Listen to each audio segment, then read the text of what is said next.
Pouco depois da Páscoa dos judeus, a primeira Páscoa da história, ou seja, depois daquela passagem libertadora do povo de Israel, do Egito, onde era escravo, ao deserto, através do qual, pela caminhada no deserto, deverá chegar à terra prometida.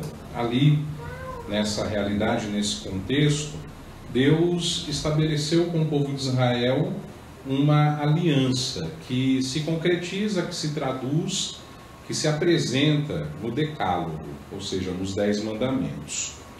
Nós ouvíamos na primeira leitura o Senhor dizer: eu sou o Senhor, teu Deus, que te fiz sair do Egito, da casa da escravidão, e por isso não terás outros deuses diante de mim. E a partir da redação do primeiro mandamento, que é amarás a Deus sobre todas as coisas, o autor sagrado elenca para nós os outros 9, que com esse primeiro dá 10, o Decálogo. Todos eles, todos os 10 mandamentos, têm a finalidade de manifestar o amor de Deus. Primeiro, esse amor é manifestado ao povo de Israel, e não só através dos 10 mandamentos, mas esse amor de Deus para com o seu povo é provado nas dezenas de intervenções extraordinárias que Deus realizou na história deste povo. Portanto, o amor de Deus é sempre o fundamento da fidelidade do amor, da fidelidade dele para com o povo, e o amor do povo para com Deus deveria ser também o fundamento da fidelidade para com Deus. Os 10 mandamentos são apresentados ao povo. É lei, mas não é como a lei moral, não é como a lei social. Não é apresentado ao povo os 10 mandamentos como uma lei moral fria, que é algo imposto do alto por pura autoridade. Mas é apresentado exatamente assim, como a lei de Deus, que é transbordante do amor de Deus, que depois de ter libertado o seu povo da escravidão do Egito, escravidão essa material, Deus quer libertar o seu povo também da escravidão moral das paixões e do pecado, para que o povo esteja unido a si em amizade, em comunhão, em intimidade. Isso tudo da parte de Deus sempre vai exprimir-se com uma bondade onipotente e ao mesmo tempo misericordiosa. E da parte nossa, da parte do ser humano, da humanidade, nós devemos responder a essa bondade e misericórdia de Deus com fidelidade à vontade divina. Por isso recebemos os mandamentos, guardamos em nosso coração, devemos obedecê-los, vivê-los, segui-los, trilhar com eles assim um verdadeiro caminho de liberdade e também de salvação. O Decálogo, os 10 mandamentos, tem então essa finalidade de explicitar a lei do amor. Tanto que nosso Senhor Jesus Cristo, muito tempo depois, no Evangelho, vai resumi-los com as duas máximas: amar a Deus sobre todas as coisas, amar o próximo como a si mesmo. Porque Deus, ao nos criar a sua imagem e semelhança, quis imprimir em nosso coração, no coração de todo homem e mulher nascido neste mundo, essa marca do amor. Mas que logo, por conta da realidade do pecado e por outras escolhas, muita gente acaba esquecendo e deixado de lado. Quando a gente olha para a história do povo de Israel, assim, brevemente, a gente sabe que o povo de Israel, aquele povo eleito de Deus, por Deus, para ele, não foi coerente com a finalidade que se esperava. Aquele pacto de fidelidade, aquela aliança de fidelidade prometida no Sinai, por muitas vezes ao longo da história do povo, faltou coerência, faltou fidelidade. Muitos foram, no decorrer da história, os desvios, os abandonos, as traições, né, para com Deus e sua palavra. E muitas coisas também através dos séculos, né, do povo que conhece o Deus de Israel e passa a ser seu seguidor, contribuíram para que os mandamentos se esvaziassem, como, por exemplo, as interpretações materiais do mandamento ou apenas uma observância mais formal. Essas coisas todas acabam esvaziando os mandamentos da lei de Deus do seu genuíno e profundo conteúdo e aquilo que eles têm como objetivo em nossa vida, que não é nos fazer escravos, mas é nos fazer livres. É manifestar o amor de Deus que se preocupa com a salvação do nosso corpo, com a salvação da nossa alma. Aliás, Deus não pode salvar só metade. Deus salva-nos na totalidade daquilo que nós somos. Na plenitude dos tempos, Deus nos dá o seu Filho, o Senhor Jesus Cristo. E era preciso que Jesus viesse para devolver o sentido à lei. Jesus viesse para restaurar a lei antiga. Ele não veio para aboli-la, como ele mesmo deixa claro em um outro momento no Evangelho. Mas ele veio para completar a lei. Ele veio para levar a lei à perfeição. Sobretudo no sentido original, naquilo que Deus queria desde o início. Que essa lei leve à realidade do amor, que essa lei leve à realidade da interioridade, da comunhão, da fidelidade.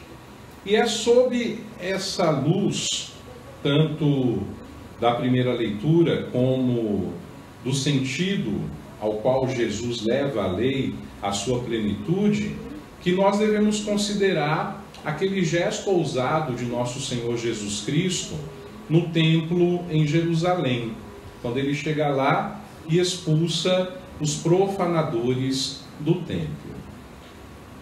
Deus, primeira coisa, Deus, ele deve ser servido e adorado com pureza de intenção. Deus deve ser servido e adorado com o coração, nas palavras de Jesus, em espírito e em verdade. Portanto, a religião, ela não pode servir de apoio aos próprios interesses, a fins egoístas e ambiciosos. Jesus não é contra vender os artigos necessários para se celebrar o culto, porque senão a gente estaria um tanto perdido aqui nesse ponto. Porque quando vocês olham a toalha do altar, do ambão, elas foram compradas, as velas foram compradas.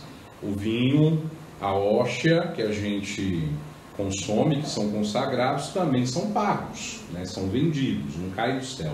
Não tem uma caixinha celeste que chega todo final de semana, sabe? E bem a gente, quando quer pagar uma promessa, tem que comprar uma vela, a gente promete um donativo, compra isso, compra aquilo, terço, objeto de piedade e devoção. Jesus não é contra isso. Jesus é contra aqueles que fazem da fé um meio ilícito de comércio. Aquelas pessoas que estavam ali no templo não tinham interioridade nenhuma, não tinham comunhão nenhuma, não estavam visando a salvação nem deles nem de ninguém, só queriam lucrar. Então, por isso que Jesus fica muito enfurecido. E ele olha e fala, olha, tiram daqui essas coisas todas. Não façam da casa do meu pai outra coisa, senão a casa de oração. A casa do meu pai não é comércio. A casa do meu pai é casa de oração. E claro que o contexto histórico da cena revela aquilo que há muito acontece em Israel. A religião está corrompida. Não há mais aquela genuidade, aquela coisa genuína, aquele sentimento original de se aproximar e celebrar o culto e estar na presença de Deus. As relações com Deus devem ser sinceras, assim como as relações com o nosso próximo também devem ser sinceras. Quando a gente coloca, né, essa realidade que encontramos no Evangelho nos nossos dias hoje, a gente deve refletir bastante. E a Quaresma, inclusive, é tempo propício para isso. Porque pode acontecer que hoje também, na celebração do culto divino, ou na observância de qualquer ponto dos 10 mandamentos, a gente corre o risco de olhar mais o lado exterior, o lado legalista, ou seja, o lado da lei, do que a interioridade.